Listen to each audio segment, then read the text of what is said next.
the big corporations in the country were going to look for partners from inside the ANC who would not want things to change.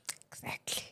So what big business came up with, which I must give credit to them, a strategy to neutralize this anti-business, because, they had been exploiting the Africans from the days of slavery, actually, going back to the 17th century. So they knew that black people in South Africa were hostile to them. So they came up with a scheme called Black Economic Empowerment. So with this scheme called Black Economic Empowerment, they then went to leaders of the ANC, especially the ones who were not in exile, the ones who were inside the country. They went to these leaders and said, we are very sorry we oppressed you. We want to repent for our bad ways. So we'll give you some money. You personally, not the collective. People. No, no. You, just you, Patrice. Yes, you, Patrice, you, Cyril Ramaphosa, and so on. Yes. So they then, Sanlam was actually the leader of this movement. Sanlam had a company called Metropolitan Life, which was a life insurance company. Most of his holders of life policies were African and colored. But it was a big company listed in the Johannesburg Stock Exchange. So Sanlam said, okay, you can take over this company. What we will do, we will go to IDC, which was run by one of the Afrikaner guys, and borrow money for you to borrow money from IDC, Industrial Development Corporation. And then you buy shares in Metropolitan and you become the majority voter in this.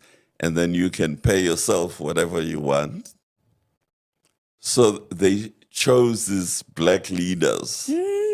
So they chose the black leaders if I remember correctly. The head of this black initiative was a man called Dr. Ndato Mutlana.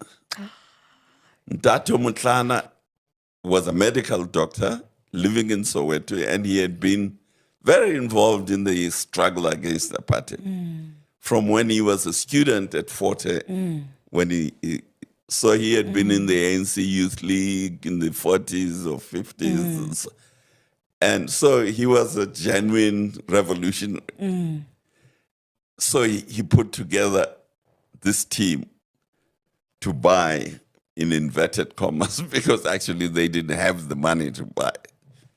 Then Cyril was one of them. Zwelakhe Sisulu, who the son of the late Walter, was also one of them.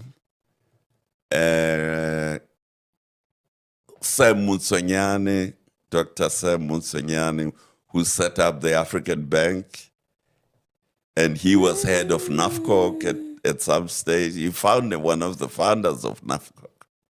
He was also in on the scheme. Who else? There was somebody, I think his name was Mukhali, but I can't remember, from FABCOS. You see, NAFCOC was pro-ANC, FABCOS was pro-PAC. Oh yeah, no, they had the Hang Museneke, who was vice president of the PAC. So he was also brought in, because this is like in the early 90s. So these guys set up this black economic empowerment.